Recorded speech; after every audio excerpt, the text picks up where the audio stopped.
জীবিকার তাগিদে মালয়েশিয়ায় পাড়ি জমিয়েছিলেন নরসিংদীর কাঠালিয়া ইউনিয়নের শাহিন মোল্লা। সেখানে একটি মাশরুম খামারে কাজ করতেন তিনি। তখন থেকেই এই মাশরুম খামার নিয়ে স্বপ্ন দেখতে শুরু করেন শাহিন মোল্লা। মালয়েশিয়ায় থাকা অবস্থায় মাশরুমের সাদা মাথাগুলোর দিকে তাকিয়ে শাহিন ভাবতেন, নিজের যদি একটি মাশরুম খামার থাকতো তাহলে তার আর বিদেশে থাকার প্রয়োজন হতো না। সেই স্বপ্নের পথ ধরেই 2012 সালে দেশে ফিরে আসেন শাহিন মোল্লা। নিজের কাছে থাকা অল্প কিছু পুঁজি আর মালয়েশিয়ায় শেখা অভিজ্ঞতা নিয়েই 500টি মাশরুমের বীজ দিয়ে শুরু করেন খামার।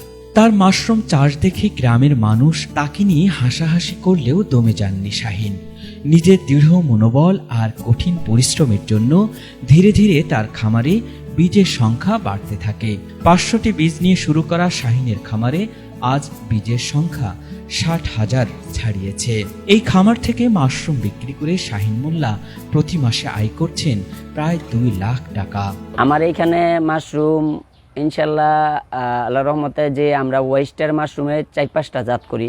তারপরে আমরা আরেকটা করতেছি এখন কান মাশরুম, ওই যে 20টা দেখাইলাম কান মাশরুম, এই কান মাশরুমটাও আমরা করতেছি এইবারগা। তা ইনশাল্লাহ সামনে আমরা ওই যে পিছন দিয়ে আরেকটা প্রকল্প নিছি, এটা হলো বাটন মাশরুমের জন্য।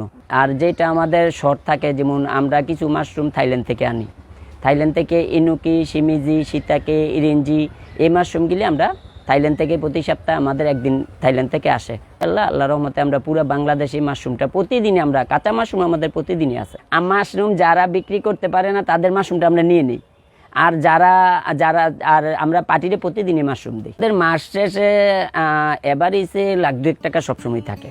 শাহিন শুধু নিজের সাফল্যই থেমে থাকেননি, তার খামারে কাজ করে অনেকের ভাগ্যের চাকা সচল হয়েছে। তার কাছ থেকে প্রশিক্ষণ নিয়ে এলাকার বহু তরুণও এখন নিজের খামার গড়ে তুলেছেন।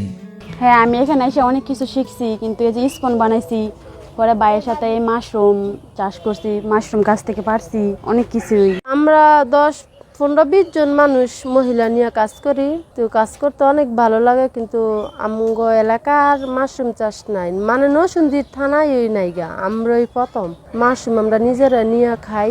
মাশরুম খেতে অনেক সুস্বাদু, অনেক ভালো। মাশরুম সেন্টার সবাই কাজ করে, সবাই মনে করেন দেখাশোনা করে, মাশরুম ফারে দেখে। প্রথম মনে করছি আমরা ব্যাংকের ছাতা, এখন দেখতেছি এটা অনেক দামি জিনিস, এটা করিয়া সবাই খায়, সবাই নেয়। গ্রামের মানুষ শাহিনের মাশরুম চাষ দেখে এখন আর হাসে না। শাহিনের এই মাশরুম চাষ দেখে তারা এখন আরো বেশি অনুপ্রাণিত হয়। আগে মাশরুম চিনতাম না, জানতাম না। শাহিন ভাইয়ের মাধ্যমে আমরা মাশরুম চিনতে পেরেছি, জানতে পেরেছি। এটা আমাদের এলাকার গর্ব। শাহিন ভাইয়ের মাধ্যমে অনেক শ্রমিক কাজ পেয়েছে। শাহিন ভাই মাশরুম চাষ করে, মাশরুম খুবই ভালো। আমরা মুসলমান, মাশরুম খাওয়া আমাদের জন্য হালাল, আমরা মাশরুম খাই। আর খুবই গর্বের সাথে বলি যে এখানে আইসা অনেক মানুষ মাশরুম নেয়।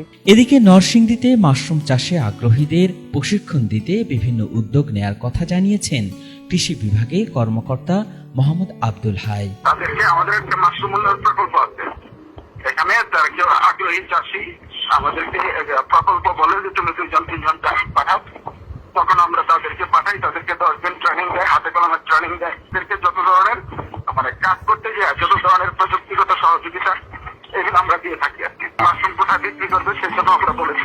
একসময় নিজের ভাগ্যের চাকা ঘোরাতে বিদেশে পাড়ি জমানো শাহিন মোল্লা এখন একজন সফল উদ্যোক্তা। নরসিংদীর কাঠালিয়া ইউনিয়নের মানুষের কাছে যেন তিনি এক জীবন্ত অনুপ্রেরণা। আল ইমরান, ATN বাংলা।